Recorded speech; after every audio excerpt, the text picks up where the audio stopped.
Trapped by my husband in prison for 2 years because of his mistress, watch how I got my revenge and turned them into homeless drifters on the very day of my release. The cell walls were damp, smelling of a mixture of old concrete, dried sweat, and rotting hope. Yet for Zariah, that wall was a giant calendar. With the tip of her thumbnail, rough and slightly chipped, she traced a small vertical line near the leg of her iron cot. The line was almost invisible if you didn't look closely, but for Zariah, it was a tiny sign of victory. 729 days. Tomorrow would be day 730, the day of her release. Zariah took a deep breath, filling her lungs with the stale air of the women's correctional facility. She sat cross-legged on the thin mattress that had been her home for the last 2 years. Before this, she slept in a king-sized bed with Egyptian cotton sheets, in a luxurious villa in Silver Lake Estates, the most exclusive black neighborhood in the city. Before, she was the wife of Cyprian Mercer, an up-and-coming real estate mogul. Now, she was just inmate number 304. The memory washed over her like an unstoppable tide. The flashes of the reporters' cameras at the courthouse, the condescending look of the judge. And there on the witness stand, Cyprian, sitting with a crisp white shirt impeccably rolled up, his face tilted in perfectly feigned sorrow. "I loved my wife, Your Honor." Cyprian's voice had trembled then, a performance worthy of an Oscar. "But I cannot justify her actions. She pushed Azura out of jealousy. She killed our future child." Then there was Azura, Cyprian's personal assistant and mistress, sitting in a wheelchair. Her pale face, free of makeup, deliberately styled to look pitiful as she clutched her flat stomach. Crocodile tears rolled down her cheeks as she pointed a trembling finger at Zariah. Mrs. Vance screamed that I was a whore. Then she pushed me down the stairs. I felt the blood flowing. Lies. It was all a lie. That day, Zariah had indeed gone to Cyprian's office to demand an explanation for the infidelity she had discovered, but she never touched Azura. It was Azura who had hysterically stepped back and slipped, or perhaps threw herself on purpose, down the emergency stairwell, which was covered by only one security camera. The footage from that camera strangely became corrupted during the crucial minutes, leaving only the image of Zariah at the top of the stairs with an enraged face. 2 years. A felony conviction for aggravated assault resulting in the death of a fetus. When the judge's gavel struck, Zariah's world collapsed. She saw Cyprian hug Azura, comforting that viper. But in that embrace, Zariah caught a split second where Cyprian looked at her. Not with guilt, but with a cold, calculating gaze, the look of someone who had just eliminated the only obstacle to a multi-million-dollar inheritance. "Zariah, you daydreaming again?" A raspy voice snapped her out of her trance. It was Ophelia, her cellmate, an older woman imprisoned for a pyramid scheme. Zariah turned with a neutral expression. During these 2 years, she had learned to shut off her emotions. Tears were a luxury she couldn't afford in this place. "Just counting, Ophelia," Zariah replied quietly. "Tomorrow you walk free. If I were you, I'd be thanking the Lord until I had a bump on my forehead," Ophelia laughed as she folded her inmate uniform. "But you're strange, Zari. You're too calm, like someone going grocery shopping, not someone walking out of hell." Zariah sketched a faint smile, a smile that didn't reach her eyes. "Because the real hell isn't here, Ophelia. The real hell is out there waiting for me." Zariah stood up, smoothing her blanket. "And this time, I'll be the one holding the fire." 10:00 a.m., visitation hours. The sound of the correctional officer's heavy boots echoed down the block's hallway. Normally, this was the time inmates anticipated the most. The hope of receiving a package from a relative, or simply seeing their children's faces. But for Zariah, this hour was a test of patience. "Zariah Vance, you have a visitor!" The officer, a burly woman, shouted from the other side of the bars. Zariah didn't move from her position, reading a book in the corner of the cell. She didn't even lift her head. "Who?" she asked, though she already knew the answer. "Who do you think?" Your faithful husband and his young lady," the officer sneered. Despite her toughness, the woman felt a certain sympathy for Zariah.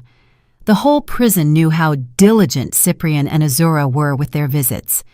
To an outsider, it looked like an act of responsibility and forgiveness, but the officers who often watched their interactions knew something didn't add up.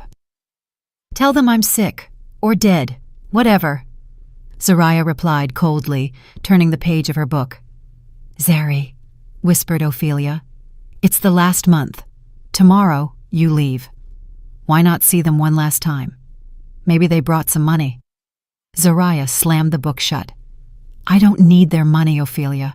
Besides, they don't come to give. They come to take." The officer sighed.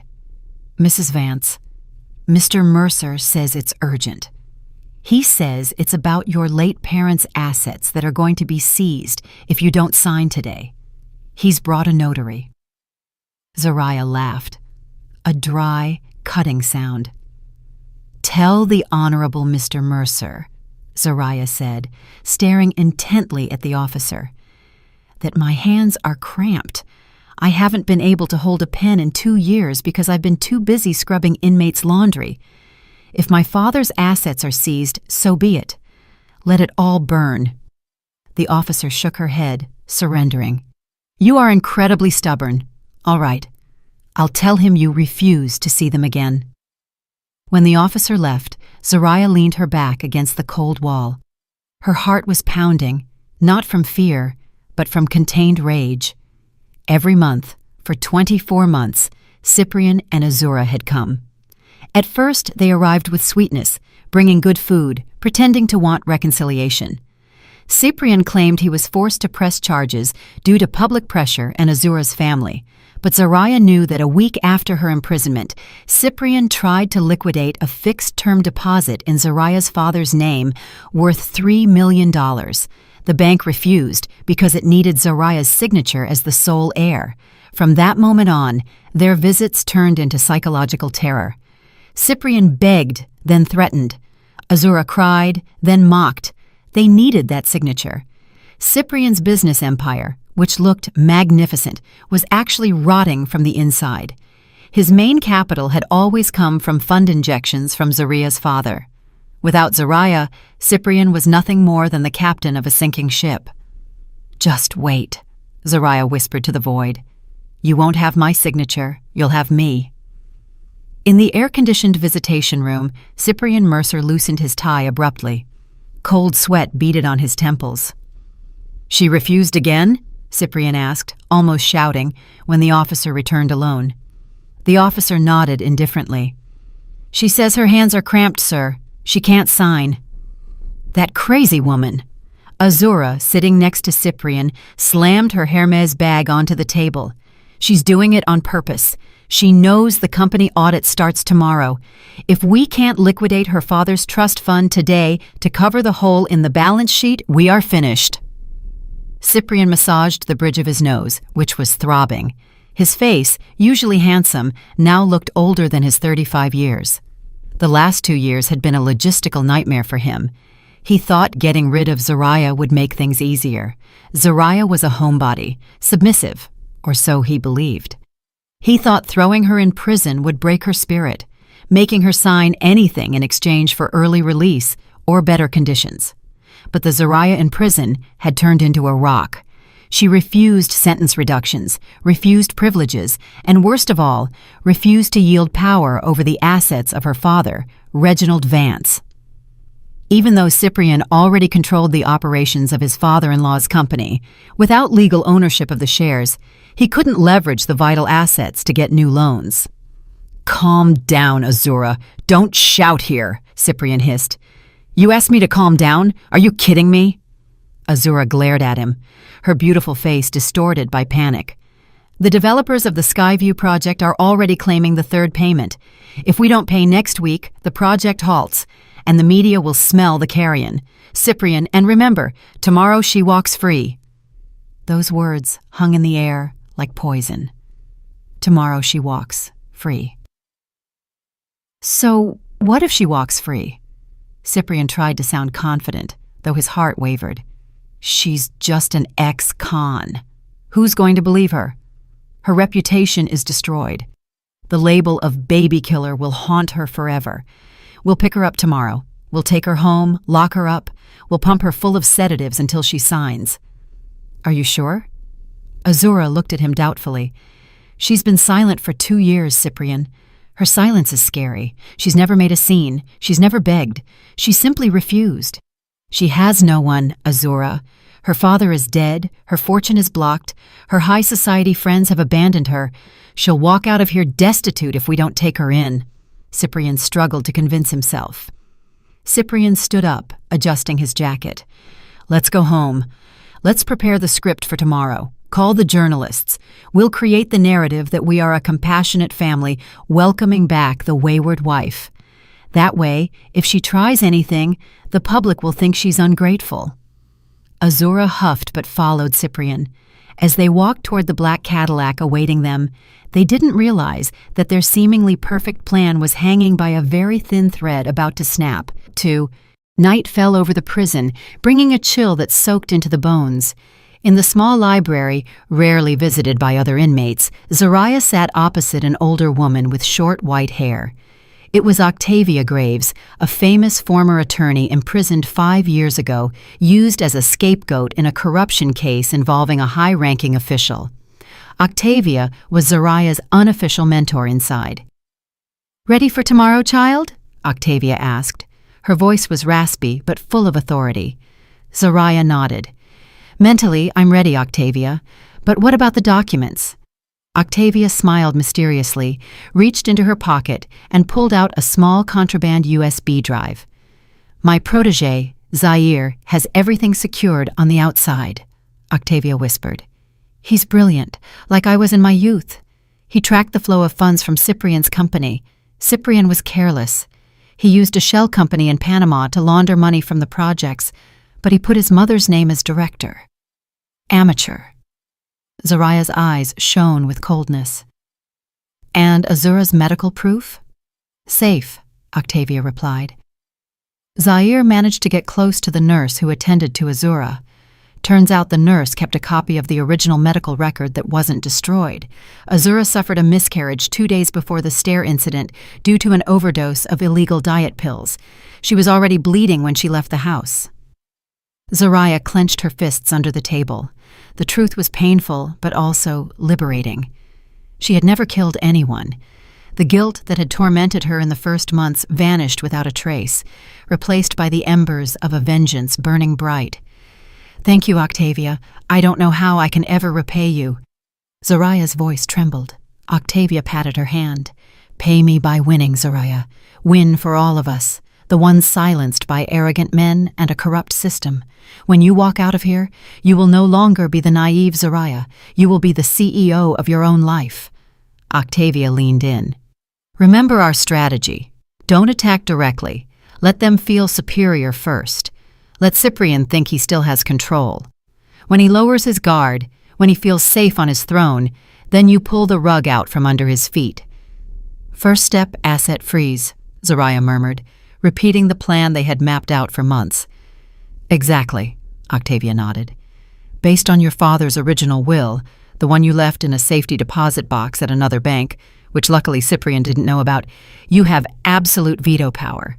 As soon as you get out and activate your status with the board of directors, every cent that leaves the company accounts will need your approval." Zoraya imagined Cyprian's face when his credit card was declined. A faint smile returned to her lips. "One more thing," Octavia added with a serious face. "Be careful. Cyprian is cunning, but Azura is reckless. Desperate people do crazy things." "I already died once. 2 years ago, Octavia," Zoraya replied calmly. "They can't kill someone who is already dead." On her last night, Zoraya couldn't sleep. She spent it packing her few belongings, some books, a toothbrush, a change of clothes she wore when she came in, and a small crumpled photo of her father. She distributed the rest of her soap, shampoo, and some food among her cellmates. An emotional atmosphere enveloped cell number 12. "Don't forget about us, huh, Zari?" said Ophelia, with teary eyes. "I won't," Zoraya promised. I'll come back. Not as an inmate, but as someone who will help with your case, Ophelia. At dawn, Zariah stood in front of the small cracked mirror above the sink. She contemplated her reflection. Her hair, once long and manicured, was now cut to shoulder length and somewhat coarse. Her skin wasn't as soft anymore. There was a hardness in her features. Her eyes, once soft and full of love, were now dark and deep like the ocean on a stormy night. She was no longer the sweet Mrs. Mercer. She was no longer Reginald Vance's spoiled girl. Prison had stripped her of all her naivety and weakness, leaving an indestructible steel core. She touched her chest. Her heart beat steadily, without fear. There was only sharp focus. Outside these walls, Cyprian and Azura were probably sleeping peacefully on a plush mattress bought with Zariah's father's money. Or maybe they were nervous thinking about the audit. They didn't know a storm was heading their way. They thought the Zariah walking out tomorrow would be a broken, ashamed, and poor woman. They thought they were picking up a wounded sheep. How wrong they were. The cell door would open in a few hours. Zariah put on her old white shirt, the only decent garment she had. The shirt now fit somewhat loosely on her thinner frame. She buttoned it up to her neck as if putting on armor. Zariah sat on the edge of the bed waiting for the sound of the key turning. She whispered a promise to herself, a promise that would fuel every one of her steps from that moment on. Cyprian, Azura, enjoy your luxury breakfast this morning, because it will be the last decent meal you'll be able to swallow in peace. The metallic sound of the lock resonated. The cell door opened. The hallway light spilled inside. The game had begun. The morning sun shone brightly in the prison's outer courtyard, as if wanting to burn away the sins locked behind the concrete walls. However, the heat of the sun was outmatched by the heat of the camera spotlights. Cyprian Mercer waited by the exit gate, dressed in a perfectly tailored dark blue Armani suit. Beside him, Azura, in a discreet ivory-white knee-length dress, her hair in an elegant bun, held a bouquet of white roses. They looked like a couple cut out of a Happy Family magazine. If you ignored the fact that they were waiting for Cyprian's ex-wife to get out of prison. "Do there have to be so many journalists?" Azura hissed under her breath, maintaining a stiff smile for the cameras. "There have to be," Cyprian replied without looking at her, briefly waving to the crowd of reporters. "We have to control the narrative from the first second she steps foot outside. The headline has to be, 'Faithful husband welcomes repentant wife,' not 'Ex-con seeks revenge.'" Cyprian glanced at his watch, valued at tens of thousands of dollars. His heart beat with unease. He hadn't slept all night thinking about the audit starting today. He needed Zariah's signature before lunch, or the bank would start freezing his operating lines of credit. "The door is opening," shouted one of the photographers. The rumble of the old iron gate sliding open broke the tension. All lenses focused on the dark opening. Slowly, a figure appeared. Zariah Vance. She didn't walk with her head down, as shamed inmates usually do when released. She walked upright. Her steps were firm and measured. She wore a simple white shirt, slightly oversized, and faded jeans, the same clothes she wore when arrested 2 years ago. Her shoulder-length hair framed a face sharp and pale from lack of sun, without makeup, without jewelry. But something was different. Her eyes. Zariah's eyes scanned the crowd of journalists and stopped on Cyprian and Azura. There was no longing or sadness, not even explosive anger. Her gaze was empty, but sharp as the barrel of a rifle about to fire. Cyprian swallowed hard. He took a step forward, extending his arms with a moved expression he had rehearsed in front of the mirror. "Zariah, darling, finally!" Cyprian said loudly so the microphones would catch it. "Welcome back. We are here for you." Azura stepped forward behind Cyprian, offering the flowers with a trembling hand. "Sis, we've prepared your room at home. Let's start over, okay?" The cameras flashed frantically, capturing the moment of reconciliation. Zariah stopped 2 steps away from them. She looked at the white roses as if looking at a dead rat. Then she looked at Cyprian. The corner of her lips lifted slightly, forming a crooked, chilling smile. She said nothing. She simply took a step to the side, walking right past Cyprian as if he were a lamppost on her path. "Zariah," Cyprian hissed, his voice turning sharp as he realized she was ignoring him. He grabbed her arm. "Don't make a scene. Get in the car now." The grip was strong, painful, but Zariah didn't wince. She looked at Cyprian's hand on her arm, then at his eyes. "Let go of me," Zariah said quietly. Her voice was raspy from disuse, but her coldness soaked right down to Cyprian's bones. "Or I scream in front of all these cameras that you are hurting me." Cyprian, surprised, let go of her arm by reflex. Zariah resumed her march, leaving Cyprian and Azura standing there with ridiculous expressions and empty hands in the middle of a crowd of journalists who began to whisper in confusion. "Where is she going? She has no one," Azura said, panic setting in. Her voice started to rise, breaking the image of the elegant woman she had built. Zariah kept walking toward the main road. Cyprian tried to follow her, but his steps were halted by the smooth roar of an engine approaching. A gleaming black Rolls-Royce Phantom pushed its way through the journalists. The car was ostentatiously luxurious, a stark contrast to the dust of the street in front of the prison. Its license plate wasn't just any plate, it indicated its owner had access and power. The car stopped right in front of Zariah. A uniformed chauffeur got out quickly to open the rear door for her, but it wasn't the chauffeur that left Cyprian slack-jawed. What froze him was the figure of a young man in an impeccable suit who stepped out of the passenger side and bowed respectfully to Zariah.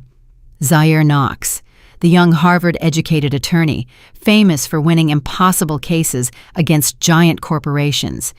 Cyprian had tried to hire Zaire for his legal team last year, but was flatly rejected. What was Zaire doing here for Zariah? "Good morning, Mrs. Vance," Zaire greeted with a clear, respectful voice. "Following Ms. Graves' instructions, everything is ready." Zariah nodded briefly. "Let's go, Zaire."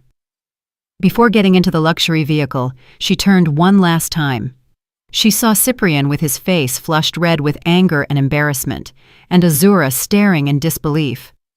Zariah didn't wave. She simply got into the car, and the door closed with a solid, muffled thud, separating her world from theirs. The luxury car drove away, kicking up a cloud of dust that hit Cyprian's face. "Mr. Mercer! Mr. Mercer!" The journalists now surrounded Cyprian like sharks smelling blood. "Who picked up Mrs. Vance? Whose car is that? Is there a third person? Is the reconciliation canceled?" "No comment," barked Cyprian, losing control. He shoved a microphone away and pulled Azura's hand roughly. "Let's go." Inside his own luxury car, which now felt cramped and hot, Cyprian punched the steering wheel. "Who was the bastard who picked her up?" he shouted. "It's Zaire Knox, Cyprian." Azura's voice trembled with fear. "The expensive lawyer. Where did Zariah get the money to hire him? Her accounts are empty. We checked." "I don't know." Cyprian started the engine abruptly. "But wherever she goes, we have to find her. I need that signature today." Meanwhile, in the silent, cool Rolls-Royce, Zariah reclined her head on the soft leather seat. The scent of expensive leather and sandalwood air freshener replaced the rancid smell of the prison. "Where to, ma'am?" Zaire asked politely from the front seat, watching her in the rearview mirror. "To the sanctuary, Zaire," Zariah replied, eyes closed.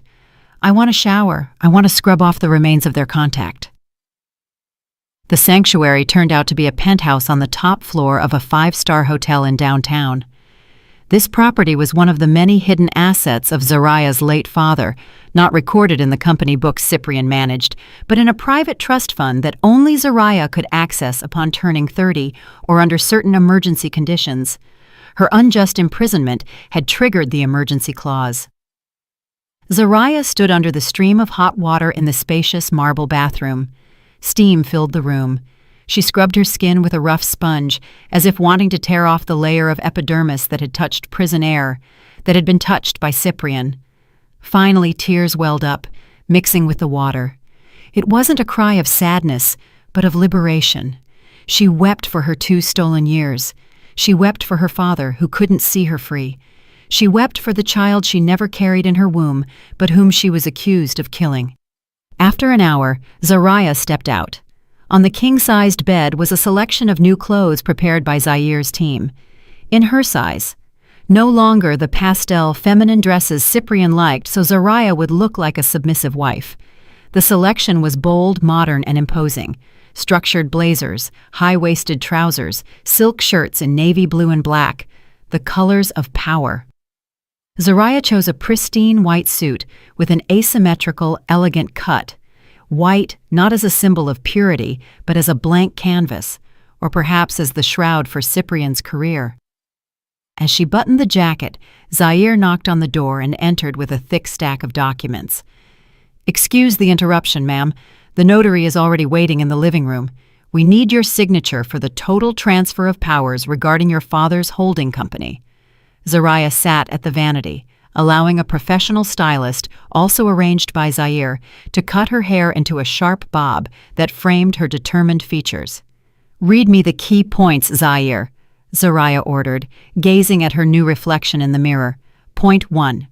Zair opened a blue folder.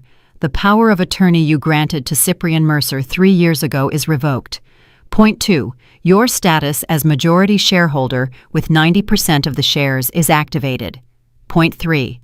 All assets, both movable and immovable, in the name of the company or affiliated persons are frozen for forensic audit." "Proceed," Zariah said succinctly. "There is one more thing, ma'am." Zair hesitated for a moment. "The bank has informed us that Mr. Mercer is requesting an emergency withdrawal of $1.2 million this very afternoon, using the deed to a property in Silver Lake Estates as collateral. The deed is in your name, but he possesses the old power of attorney." Zariah spun her chair to look at Zair. Her face, now with light but firm makeup, looked formidable. "Let him request it," Zariah said coldly. "Let him feel victorious until the very last second, then cut off his access right when he's about to swallow the hook." Zariah stood up, stepping into blood-red stilettos. The sound of her steps on the marble floor resonated like the strike of a judge's gavel. "I'm done being the victim, Zair. Now show them who the real owner of all the luxury they enjoy is." While Zariah plotted her war strategy, Cyprian was trying to bail water out of a sinking ship. At the headquarters of the Mercer Group, which ironically was located in a building owned by Zariah's father, Cyprian paced back and forth in the boardroom. In front of him, 3 main investors looked nervous after seeing the morning news. "Mr. Mercer," one of the investors cleared his throat, "the news this morning, your wife refused to come home with you. Will this affect the dispute over asset ownership? We heard the land for the Marbella project is still in her name." Cyprian laughed, a laugh too loud and forced. "Ah, Mr. Garrett, don't believe cheap gossip. My wife Zariah, well, 2 years in prison affected her mental health a bit. She was ashamed to face the media, so she left quietly in a car from the mental health clinic I hired. She needs time alone, so the assets are safe." "Safe 100%?" another investor insisted. 100%, Cyprian lied smoothly. "In fact, this very afternoon I'm signing the liquidation for fresh funds to accelerate our project. You have nothing to worry about. Zariah is an obedient wife. As soon as she calms down, she'll sign whatever I put in front of her." Azura entered the room with a tray of coffee, playing her role of efficient secretary again. She smiled sweetly at the investors, but her eyes betrayed panic when they met Cyprian's. When the investors left, appeased with promises, Azura smashed the tray against the table. "Are you crazy, Cyprian? Mental health clinic? What if the journalists investigate? We don't even know where she is." "Shut up, Azura," Cyprian barked. "I'm buying time. The bank just called. The verification for the $1.2 million withdrawal is in process. As soon as the money is in our account, we pay the suppliers, secure our position, and then we look for Zariah. If necessary, we'll hire some thugs to drag her home." Cyprian's phone pinged. A notification from the bank. Verification process in final phase. Cyprian sighed in relief. "See? The old power of attorney still works. Zariah is a fool. She didn't go straight to a notary upon leaving. She must be crying in some corner. "Tonight we have to celebrate, Cyprian," said Azura, starting to calm down. "To relax our nerves and to prove to the public we aren't worried. Let's dine at the Gilded Oak. Invite some friends from the club." "Good idea," Cyprian nodded, adjusting his tie. His confidence was slowly returning. He felt he still had control. He had always beaten weak Zaria. Why would this time be different? They didn't realize that across town, a courier was delivering a priority legal notice to that bank's headquarters. A notice with the letterhead of the law firm Knox & Associates, attaching a notarial deed signed just 5 minutes ago. The Gilded Oak restaurant buzzed that night with the city's elite. Crystal chandeliers shone warmly, soft jazz floated in the atmosphere. Cyprian and Azura were seated at the best table in the center of the room. Azura wore a new evening gown she had bought that same afternoon. With the company credit card, of course. They were surrounded by 2 other couples, business partners they were trying to convince. "So it's true Zaria has mental problems?" asked Mrs. Sterling, a socialite fond of gossip. Azura put on a face of feigned sadness. "Yes, darling, it's a shame. This morning she didn't even recognize Cyprian. She was hallucinating. The doctor says she needs intensive treatment. We are very worried." "You are saints," praised Mrs. Sterling's husband. "Continuing to care for the woman who tried to kill your child." Cyprian smiled humbly, raising his wineglass. "Family is family, sir. I could never abandon Zaria. Let's toast to a better future." Glasses clinked. Cyprian felt victorious. The narrative had been controlled. The money would arrive tomorrow morning. Life was returning to normal. "Excuse me, sir." A waiter approached with a card machine in hand to charge for an extra bottle of Dom Perignon and the dinner bill. Cyprian pulled out his black platinum corporate card with a casual air. The card was linked directly to the main company account with an unlimited limit. "Go ahead," Cyprian said, without looking at the bill. The waiter inserted the card, waited a moment, then frowned. He tried again. "I'm sorry, sir. The card has been declined," the waiter whispered politely. Laughter at the table ceased. Cyprian's face flushed red. "Impossible. Try again. Maybe your machine is broken." The waiter tried again. A long, painful beep sounded. "Still declined, sir. The reason is contact issuer." "Use mine." Azura quickly pulled out her credit card, a supplementary card from the same account. The result was the same. Declined. Cold sweat began to run down Cyprian's back. The guests started looking at each other uncomfortably. "Maybe there's a problem with the bank's system." Cyprian tried to laugh, but it sounded hollow. "One moment, I'll call finance." Cyprian walked away from the table with trembling hands while dialing his CFO's number. "Hello, Mr. Reynolds. Why aren't the corporate cards working? Did you forget to pay the bill?" Cyprian barked in a whisper. On the other end of the line, Mr. Reynolds' voice sounded panicked and breathless. "Mr. Mercer, I was just about to call you. It's a disaster, sir. All company accounts have been frozen." "What do you mean frozen?" "An order just arrived from the SEC and the Federal Reserve. There is a total blocking instruction at the request of the new majority shareholder based on an asset embezzlement clause. And sir, the $1.2 million we requested this afternoon, the operation has been automatically canceled." Cyprian's world flipped upside down. "New majority shareholder? Who?" "Mrs. Zaria Vance, sir," replied Mr. Reynolds quietly. "Her notary just sent the act of change in company structure. You were removed as CEO at 5:00 p.m. this afternoon. All your access has been revoked." Cyprian dropped the phone. He turned toward the large window of the restaurant. Across the street, a giant screen that normally showed cosmetic ads suddenly changed. It was breaking news. On the screen, Zaria's face, beautiful, firm and powerful, was giving a press conference at a podium. The volume of the TV at the restaurant bar was turned up by other customers.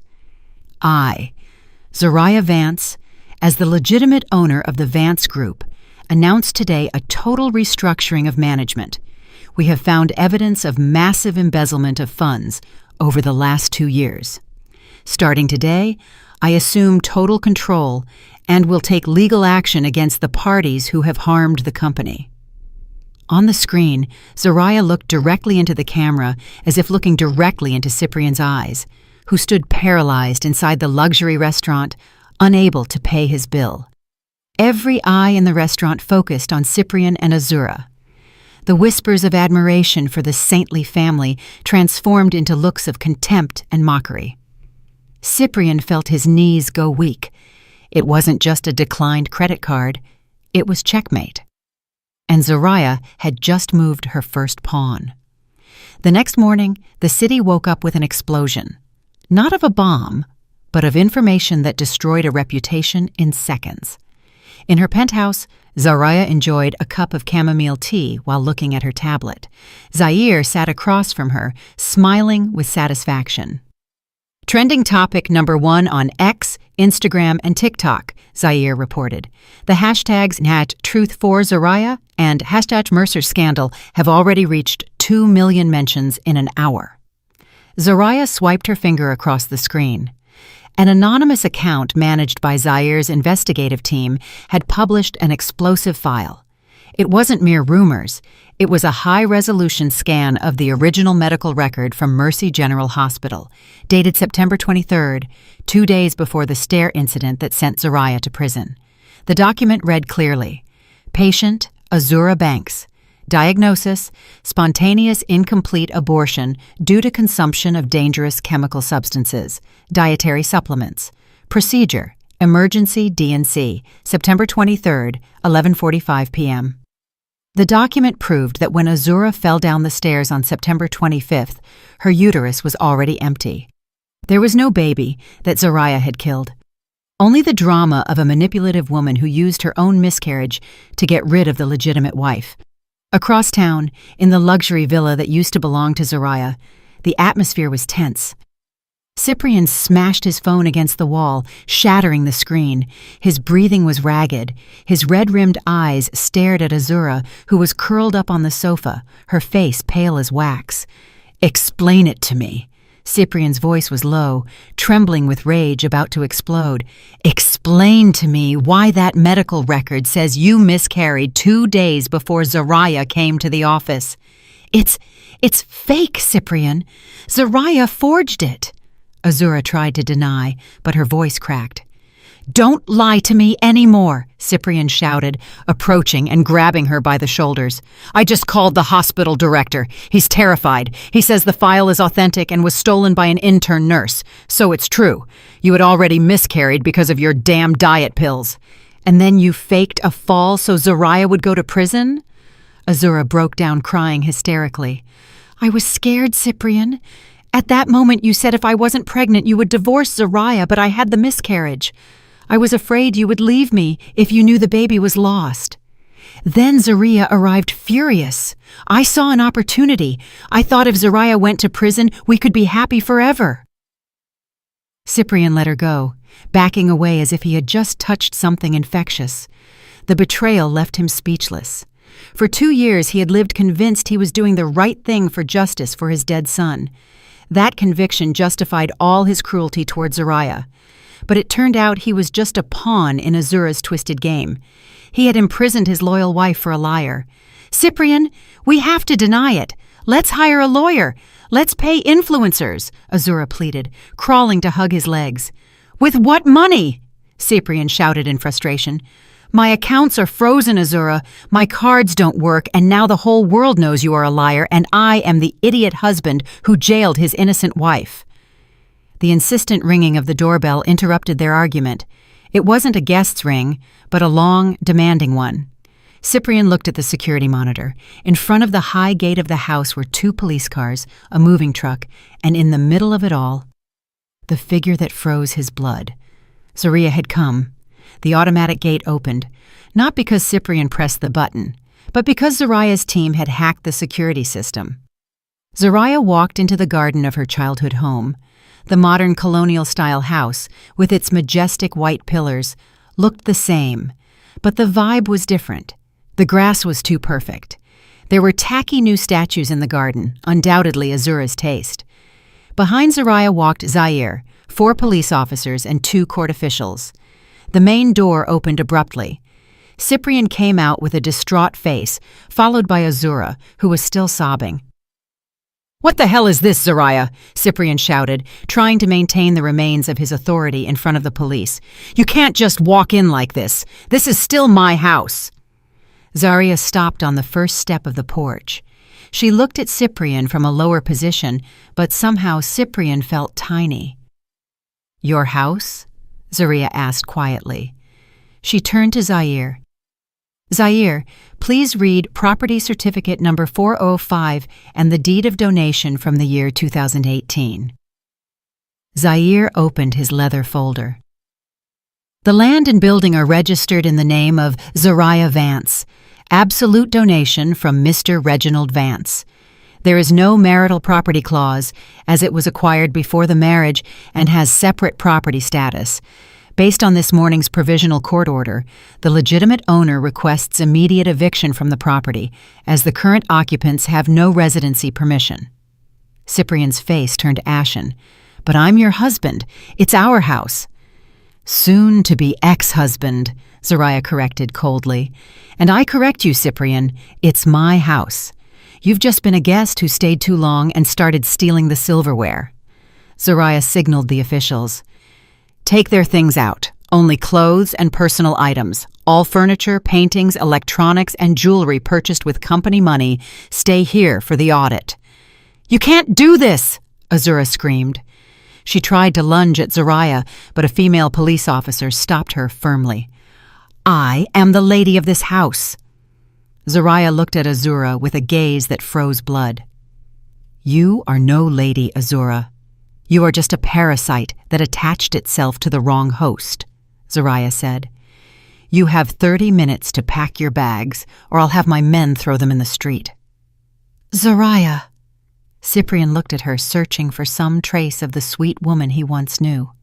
The woman who always made his coffee in the morning, who massaged his feet when he was tired. That woman was dead. "Zoraya," Cyprian's voice softened, his last attempt at manipulation. "We can talk about this calmly inside, not in front of the police. Zari, I know I was wrong, but Azura deceived me with the pregnancy. I am a victim too, Zari." Zoraya laughed. A short, empty laugh. "Victim?" Zoraya took a step forward, bringing her face close to Cyprian's. "You aren't a victim, Cyprian. You are a greedy man who preferred to believe his mistress over the wife who stood by your side for 10 years. You aren't sorry Azura lied. You are sorry you got caught." She turned around, giving them her back. "You have 25 minutes left. For every minute you delay, one of your suitcases gets burned." Cyprian and Azura had no choice. Under police supervision, they ran to their bedroom, stuffing clothes into suitcases in a panic. Cyprian tried to grab his Rolex from a drawer, but an official stopped him. "Sorry, sir. It's registered as a company asset from last year, confiscated." Half an hour later, Cyprian and Azura were on the sidewalk, outside the gate. 2 large suitcases and several handbags lay at their feet. The gate closed slowly in front of them. Neighbors started coming out to witness the drama, whispering. Cyprian Mercer, the successful CEO, was now on the street like an elite vagrant. From the master bedroom window on the 2nd floor, Zoraya watched them. She didn't feel happy. She just felt clean. The house could finally breathe again. The next day, the battlefield moved to Vance Tower, a 40-story skyscraper in the financial district. At 9:00 a.m., the main boardroom on the top floor was full with the board of directors and minority shareholders. The atmosphere was tense. The coffee served remained untouched. The double doors opened. Zoraya Vance entered, flanked by Zaire and Octavia Graves, who was now on parole and had joined as Zoraya's chief legal advisor. Zoraya wore a jet-black suit. Her bob cut was perfectly styled. She walked to the chair at the head of the table, the chair Cyprian had occupied for 2 years. She sat down, resting her hands on the marble table. "Good morning," she greeted. Her voice was calm, but it commanded the room. "Apologies for the chaos of the last 2 days. We are here to take out the trash." Suddenly, the room door was forced open. Cyprian burst in, dodging security, trying to stop him. He was still wearing the wrinkled suit from the day before. "I am still the legitimate CEO of this company," Cyprian shouted breathlessly. "This meeting is invalid without my presence. I built this company for the last 2 years while she was in prison." "Built?" Zariah arched an eyebrow. She pressed a button on the projector remote. A graph appeared on the giant screen, a red line plummeting. "During your 2 years of leadership, Cyprian," Zariah began her presentation as if Cyprian were an incompetent intern, "net profits fell 40%. Short-term debt increased 200%, and most interestingly," Zariah pressed another button. A list of suspicious transactions appeared. There was a flow of funds of $1 million to a company called Lux Interiors LLC, a shell company owned by Azura Banks. "What is this for? Interior consulting services?" Zariah read with a mocking tone. "What interior design costs $1 million? Remodeling hell?" The shareholders murmured uneasily. Cyprian's face paled. He knew those funds. It was the money he had used to buy Azura an apartment and a luxury car without it being traced as a personal asset. It was a business diversification strategy. Cyprian tried to excuse himself, but his voice was weak.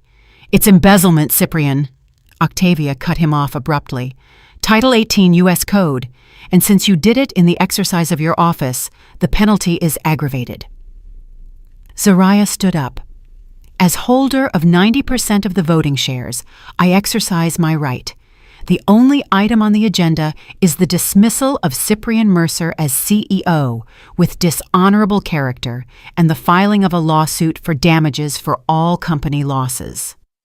"Agreed," exclaimed one of the oldest board members who had long hated Cyprian's arrogant leadership style. "Agreed," the others chorused. Cyprian stood paralyzed in the middle of the room. He looked around, searching for an ally, but the people who used to flatter him, who laughed with him while playing golf, now looked away. In the business world, there are no eternal friends, only interests, and Cyprian no longer had any value. "Security," Zariah called calmly.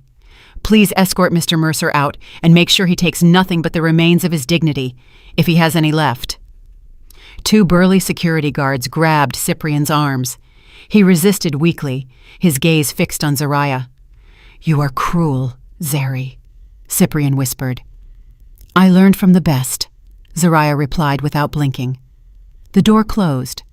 Cyprian was expelled from his own kingdom. Inside, Zariah sat back down. "All right, gentlemen, let's talk about how we are going to save this ship," Zariah said, opening a new chapter for her father's company. Room 204 of the Crossroad Motel was small. It smelled of stale tobacco, and the air conditioner made a noise like an old tractor. Cyprian sat on the edge of the bed, whose springs dug into him, staring at the peeling wall. His luxury suitcases with designer clothes were piled up ridiculously in that filthy room. It had been 3 days since they were kicked out. The credit cards didn't work. The cash Cyprian had left in his wallet was barely $300, a pittance for someone who used to spend that on a single dinner. His Cadillac had been repossessed by the financing company yesterday afternoon. Turns out Cyprian hadn't paid the installments for 3 months. The money had been diverted to cover Azura's lifestyle. "It's so hot in here. I can't sleep," complained Azura. She had just come out of the bathroom, whose faucet was dripping. "Stop complaining," Cyprian muttered without turning around. "Stop complaining!" Azura exploded. She threw a wet towel at Cyprian's face. "This is all your fault. You said you were a business genius. You said Zariah's assets were under your control. And what happened? You are just a puppet. Without Zariah's signature, you have nothing." Cyprian shoved the towel away roughly, stood up, and pushed Azura against the cheap wooden wardrobe. My fault? Cyprian shouted, eyes bloodshot. Do you have a mirror? All of this fell apart because of your lie, Azura. If you hadn't faked the fall, if you hadn't staged that dirty theater, Zariah wouldn't have gone to prison. We probably would have divorced amicably. I would have gotten part of the marital assets, and we would still be rich. But no, you were greedy. You wanted to see her destroyed. And now look who is destroyed. I did it for us, Azura replied, shouting through tears. I love you, you idiot. Love? Cyprian laughed bitterly. You loved my credit card. You loved the status of Mrs. Mercer. Now that I have nothing, do you still love me? Azura fell silent. Her eyes shifted nervously, avoiding Cyprian's gaze. The painful silence filled the room. Azura's unspoken answer was more hurtful than a slap. I knew it, he hissed. Cyprian sat back down, burying his face in his hands. Cyprian. Azura's voice changed, becoming calculating. We can sell my jewelry. My handbags still have value. We can flee abroad, to Mexico or Canada. They withheld our passports, Azura, Cyprian said wearily. A friend in the police told me. Zariah moved fast. We are under surveillance, waiting for the summons. Azura collapsed onto the floor. Her face was pale. The image of jail, the place she laughed at when visiting Zariah, now tormented her. She imagined a narrow cell, rancid food, and a cold floor. I don't want to go to jail, Cyprian, she sobbed. Do something. Call Zariah. Ask for forgiveness. She loved you. She was a fool in love. Surely there is a way. She is no longer a fool, Cyprian replied, staring blankly out the barred window. She is a monster that we created ourselves. The sound of a police siren was heard in the distance. To both of them, it sounded like a funeral bell approaching. The offices of Knox and Associates were a hive of activity. Stacks of documents piled up on the conference table. Zariah signed the last sheet of a 2-inch thick file. Here it is, said Zaire, closing the red folder. The request for review of the sentence before the Supreme Court. The new evidence, the novum, is very solid. The original medical record, the testimony of the nurse, who finally decided to speak out for fear of being implicated, and the missing security camera footage, of which the former head of security kept a copy, Octavia added, sipping her coffee. Yes, Zariah had located the head of security. Turns out Cyprian fired him without severance a week after the incident. Resentful, the man kept a copy of the hard drive as life insurance. In the footage, it was clearly seen. Zariah and Azura were 6 feet apart. Azura looked at the camera and then deliberately let herself fall with the technique of an amateur stuntman. With this evidence, Zaire continued, your conviction will be annulled. The state must restore your good name, and history will record that you were never guilty. That is for the past, Zariah said calmly. Now for the future. Zaire handed her a second black folder. Police complaint number LPB 0981-205, Zaire read. Defendants, Cyprian Mercer and Azura Banks. Charges, perjury, false accusation, falsification of annual accounts, and money laundering. Accumulated penalty? Zaria asked. For Cyprian, with embezzlement and laundering, it could reach 15 years, Octavia replied. For Azura, as the mastermind of the plot that sent an innocent person to prison, the judges will be very severe, maybe between 7 and 9 years. Zaria looked at her signature on the letterhead paper. The black ink was still fresh. Once, she signed the marriage license with a hand trembling with happiness. Now, she signed the death sentence for her ex-husband's life with a steady hand. Send it, Zaria ordered. Now? Zaire asked. Now, Zaria replied. I want them to receive it while eating instant noodles in that filthy motel. I want them to choke on reality. Zaire nodded and handed the file to his assistant to take to the precinct. Zaria approached the office window overlooking the city skyline. The sky was cloudy, but to her it looked clear.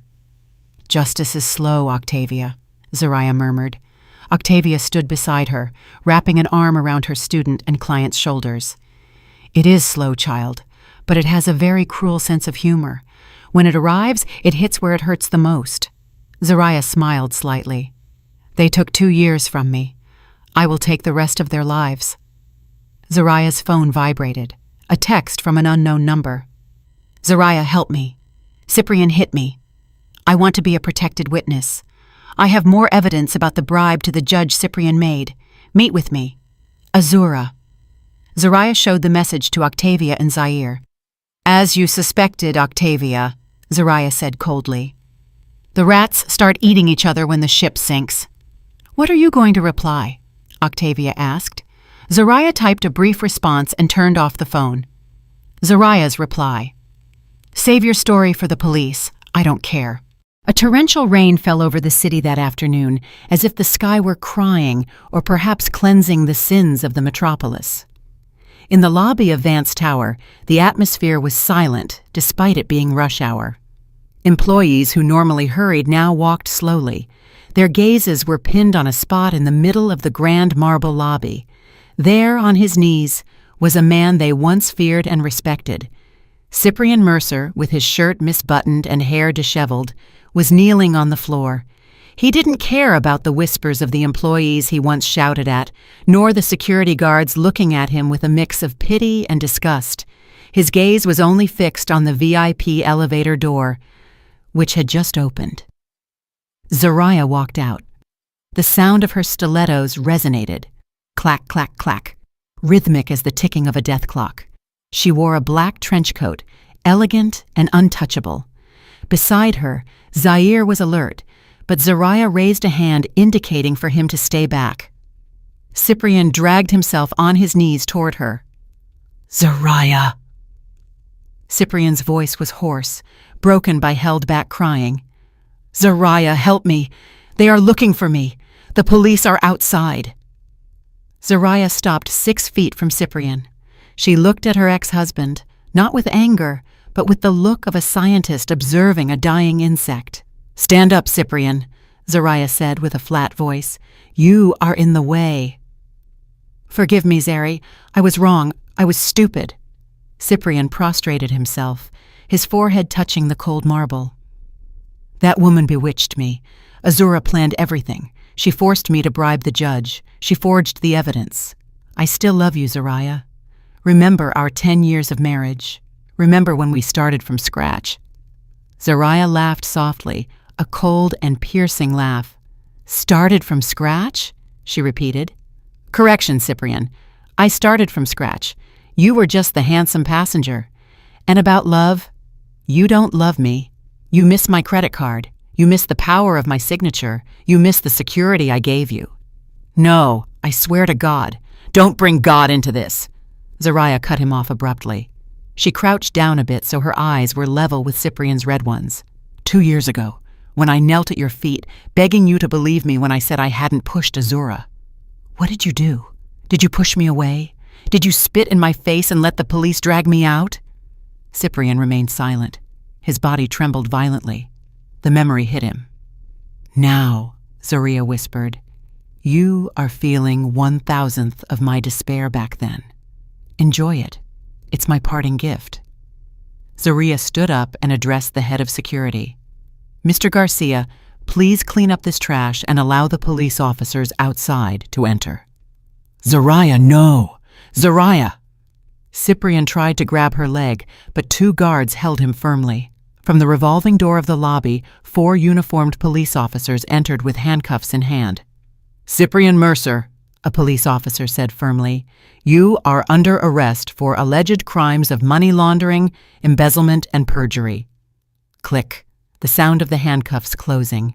Zariah didn't turn back. She walked toward her car waiting for her, leaving Cyprian behind as he was dragged out, accompanied by the flashes of journalists' cameras waiting at the door. The interrogation room at the precinct was cold and smelled of stale coffee. On one side of the metal table, Azura Banks sat with trembling hands, holding a plastic cup. Her face, usually radiant, was now dull. Her eyes were puffy. Opposite her, a seasoned detective stared at her, while Zaire, present as the lawyer for the complainant, watched from behind a one-way mirror in the adjoining room. Ms. Banks, said the detective, The medical proof is conclusive. You faked a pregnancy and a miscarriage to send Mrs. Vance to prison. The penalty is 7 years, but you could get a reduction if you cooperate to uncover a bigger case." Azura swallowed hard. She knew it was her only way out. Cyprian was finished. It made no sense to be loyal to a sinking ship. "What guarantee do I have, Detective?" she asked quietly. "We will propose you as a cooperating witness to the DA. Your sentence will be reduced," the detective replied. "We need proof of Cyprian's involvement in bribing the judge at the trial 2 years ago." Azura took a deep breath and rummaged through her purse, which had been confiscated, but she was allowed to access its contents. She pulled out a small pink USB drive. "Cyprian thinks he's so smart," Azura said, her voice starting to sound bitter and vengeful. "He deleted all chats and emails, but he forgot something. I handled the transfers. I always made backups of everything as insurance for my future." The detective took the drive and plugged it into a laptop. The screen showed a series of cryptocurrency transfers and phone call recordings. Cyprian's voice. Recording. "Listen, the judge needs another $100K for the sentence to be the maximum. Take it from the company marketing funds. Zariah has to be in jail for at least 2 years to give me time to transfer the Silver Lake land." Azura's voice recording. "But that's risky, baby," Cyprian's voice. "Just do it. Or do you want us to end up poor? As soon as she enters the cell, we'll be the king and queen." Behind the mirror, Zariah, who had just entered, stood paralyzed. She suspected Cyprian was evil, but hearing her ex-husband directly plan her destruction with such coldness was still painful. "Bastard!" Zaire hissed beside her. In the interrogation room, Azura continued her betrayal. "And it's not just that, Detective," Azura added, eyes shining with malice. "Cyprian also ordered someone to cut the brakes on Zariah's former lawyer's car so he couldn't attend the first appeal hearing. I have the chats with the thug he hired." The detective was stunned. The case was expanding from domestic fraud to organized crime and attempted murder. "Enough," said the detective, closing the laptop. "This is enough for Cyprian to rot in jail for life." Azura smiled in relief, thinking she had saved herself. "Thank you for your cooperation, Ms. Banks," the detective said coldly. "Your status is now officially that of detained and charged. We will submit your request for cooperation, but remember, you remain the mastermind of the fake miscarriage. Do not expect to walk free." Azura's smile faded. But I helped." "Helping uncover another crime doesn't erase yours," sentenced the detective. "Take her to holding." As they led Azura out, she crossed paths with Cyprian, who was being led to the room next door. Their gazes met. There was no love, only the pure hatred of two predators devouring each other. 3 months later at the Superior Court, the room was packed. The case had become the trial of the year. Society, outraged by the injustice suffered by Zariah, filled the surroundings of the courthouse with signs of support. Zariah sat in the front row. She seemed calm, dressed completely in white. Beside her, Octavia squeezed her hand tightly. The presiding judge, not the same one as before, the previous one had been removed and was now also accused, banged the gavel to begin the reading of the sentence. Cyprian and Azura sat in the defendant's dock, separated by 2 police officers. Cyprian looked haggard, his hair had turned gray, his eyes were sunken. Azura kept her head down, crying silently. "The court is ready to rule." The judge's voice boomed. Zariah's heart pounded. The moment of truth. The defendant, Cyprian Mercer, is found guilty of the crimes of bribery, money laundering, and fraud causing harm to third parties. The judge took a deep breath. The defendant is sentenced to 15 years in prison and a fine of $3 million. The room erupted in murmurs. Cyprian slumped in his chair as if his spine had been ripped out. 15 years. He would come out at 50, without money, without family, an old ex-con. "And the defendant, Azura Banks," continued the judge. Azura looked up, hoping her status as a collaborator would help her. "Guilty of the crimes of perjury and false accusation, resulting in the deprivation of liberty of a person. Although the defendant has acted as a cooperating witness, considering her active role and malicious intent as the initiator of the deception, the defendant is sentenced to 6 years in prison. Azura screamed hysterically. "No, it's not fair! It was Cyprian who forced me! 6 years?" "Get her out of here," ordered the judge. Cyprian didn't scream. He only turned to look for Zariah in the crowd. Zariah didn't look away. She looked him directly in the eyes and nodded slowly. Period. A final full stop. As they took Cyprian through a side door, he saw Zariah standing, surrounded by camera flashes, smiling. Smiling for real for the first time in 3 years. Cyprian realized it was the last time he would see the sunlight of freedom. A year later, Zariah stood on a large plot of land on the outskirts of the city. Behind her, a new, pleasant, and modern building had just been finished. A sign at the entrance read, "The Zariah Vance Foundation, Center for Legal Aid and Women's Empowerment." "It is beautiful, ma'am," said Zaire, standing beside her. Zaire was no longer just her lawyer, but also the director of operations for the foundation. "This is just the beginning, Zaire," Zariah replied, smiling. "This building will be the home for voiceless women. Women like me, silenced by the system and their partners." Zariah had sold the Mercer Group. She wanted nothing to do with a real estate business full of bad memories of Cyprian. With the money from the sale, plus Cyprian's assets the state returned to her as compensation, she built the foundation and invested in green technologies, a quieter sector. The name Zariah Vance was now known as that of a philanthropist and activist, not as Cyprian's ex-wife or a victim. She had rewritten her own identity. That afternoon, Zariah went to the cemetery. She placed a bouquet of lilies on her father's grave. "Dad," Zariah whispered, caressing the headstone, "it's all over. Your fortune has returned and is being used for good. Our name is clean." A soft breeze blew, rustling the leaves of the trees. Zariah felt peace. The vengeance that once burned in her chest had extinguished, replaced by a broad, serene relief. She no longer lived to destroy Cyprian. She lived for herself. Her phone rang. A calendar reminder. Monthly visit. Zariah smirked. There was one last thing she had to do to close the loop perfectly. State Correctional Facility.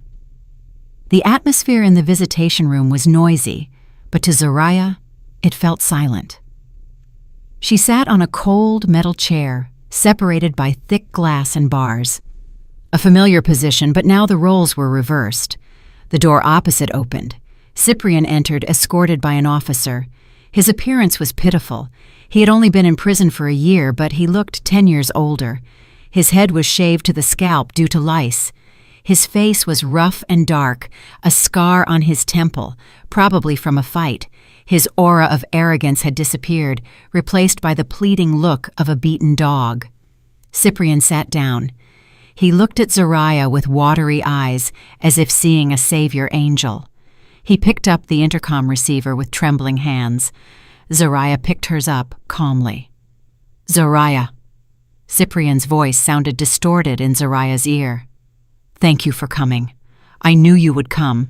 You still care about me, right?" Zariah remained silent, letting Cyprian speak. "This is hell, Zari." Cyprian began to cry. "They beat me. The food is garbage. I can't take it anymore. Zari, please help me. File an appeal. You have contacts now. Or at least send me money. My commissary account is at 0. I'm starving." Zariah looked at this man, the man she once adored, the man who threw her into a place like this without remorse. "I didn't come to save you, Cyprian." Zariah's voice was clear and calm. Then, Cyprian was stunned. Zariah took a brown envelope from her bag and pressed it against the glass. "This is a copy of our divorce decree, now final, and the Asset Liquidation Act. The court has decided that since you were the cause of the divorce and committed a felony against your spouse, you do not receive a single cent." Cyprian's face crumbled. The hope for money vanished. "And one more thing," Zariah continued. "I came to return this." Zariah pulled out the white gold wedding ring Cyprian had given her. the ring she had kept in the deepest drawer. "The officer will give it to you later," Zariah said. "Sell it. Maybe it will give you enough to buy tobacco and noodles for a month at the commissary." "Zariah, don't do this!" Cyprian sobbed. "I am your husband. I'm sorry." Zariah stood up, adjusting her jacket. "Before, you used to come visit me every month, expecting me to break and surrender," Zariah said, staring into Cyprian's eyes through the glass. "Today, I came to make sure you see that I am whole, happy, and that I won." "Zariah, wait! When will you come back?" Cyprian shouted desperately, as Zariah began to turn around. "Don't leave me alone, Zariah!" Zariah stopped for a moment and turned slightly. "There will be no more visits, Cyprian. This is the last one. Enjoy the rest of your life in the box you built yourself." Zariah hung up the phone. The connection cut off behind the glass. Cyprian screamed soundlessly, banging on the glass, begging, crying. But Zariah was already gone. The heavy iron door opened, letting the brilliant sunlight welcome her. She took a deep breath, inhaling the true air of freedom. No burdens, no past. Zariah walked toward her car, where Zaire waited with a smile. She got in, and the vehicle drove away slowly, leaving the gloomy prison building further and further behind, until it became a small dot that finally disappeared in the rearview mirror. The flower had fully bloomed, and the iron bars had only been the fertilizer that made it stronger. Did you like the story, and which city are you listening from? Thank you so much for your sweet support. I'm looking forward to your comments on the story. On the screen, you can see 2 new life stories that I highly recommend. There's so much more on my channel. Don't forget to subscribe. See you in the next life story with love and respect.